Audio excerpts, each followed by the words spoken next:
You know the 10,000 hours. It's an amazing to study. Very briefly, if there's anybody who hasn't heard of it, a man named Anders Ericsson studied people who did chess and music very closely, and he discovered pretty magically at that close to that 10,000 hour mark of practice and experience. So for chess, that means all the hours of practice, reading about chess, and playing games. After 10,000 hours of experience, people reach another level. Something has happened to the brain. They're become grandmasters. It doesn't happen at 8,000 or 9,000. It can happen at 9,950 or something like that, but pretty close there. That is really interesting. And so he's found the same thing in music, and then he goes back and he finds that in other areas, like in sports, etc. So that means that at that mark, the structure of the brain has physically altered. And I can explain that, and he can explain that as well, why that happens. But the point isn't merely counting the numbers. That's the problem people have. They think, oh, wow, if I just have 10,000 hours, I'm going to be Einstein or Steve Jobs. No, it's not that. It doesn't work like that.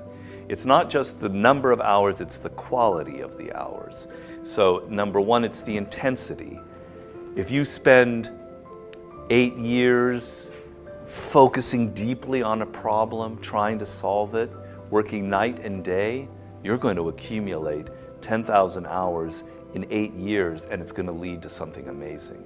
If it's spread over 30 years where you're just tinkering on the weekends, nothing's going to happen. It needs an intensity of time, because intensity of time is almost like a mathematical formula. Those connections that happen in the brain at 10,000 hours, they're going to start happening really quickly. Whereas if it's spread out over time, you don't have all of that energy. You forget things. They slip from your memory, from your long-term memory. So it has to be intense, and there has to be other things like what's known as deliberate practice, which means we tend to practice those things that we're the best at. So let's say we play the piano and we're really good at playing Baroque music and Bach.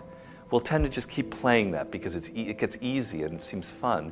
Whereas the things that we don't like, we don't practice, whatever that would be. So our skill becomes very lopsided, right? And a person, the 10,000 hours, you have to practice the things that you're not good at. So you can develop a really well-rounded skill. Because if you sit there and simply repeat things that you're already good at, that doesn't count for the 10,000 hours, I'm sorry. So the quality matters and the intensity matters, and then that will make that 10,000 hours really important. As a manager, you know, that's the art of dealing with people. I mean, there are other things involved, but it's a skill in how you motivate people, how you get people to work together, how you get rid of people who are malcontents. That's the art. It's the art of dealing with people. And I don't think there are really any books that are going to break you to that other level. They're books that can help you, but the most important thing is the experience, the day-to-day experience of managing people and seeing what works, because every group that you deal with is different. There's never the same group twice. It's like a chemistry thing, where the 8 people that you worked with 4 years ago and now you have 8 new people, it's just not the same. So you have to be alive in the moment, and you have to see what's working there, and you can't apply the rules that worked 8 years ago, right? So slowly you're accumulating experience with people.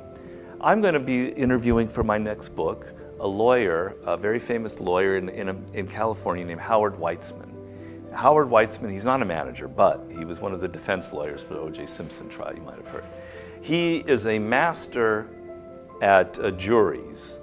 He can read a jury like Champollion could read the Rosetta Stone. He can decide, oh, that guy, he's not going to vote for O.J. I just know it. I can tell. I can read him. He can also see during the trial that we're beginning to win him over through his body language, through how he talks, through etc.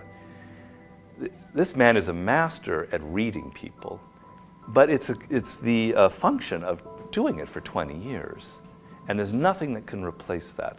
So when I'm saying mastery and the 10,000 hours, is going to be a function of how long you're doing it and how you're observing things in the moment.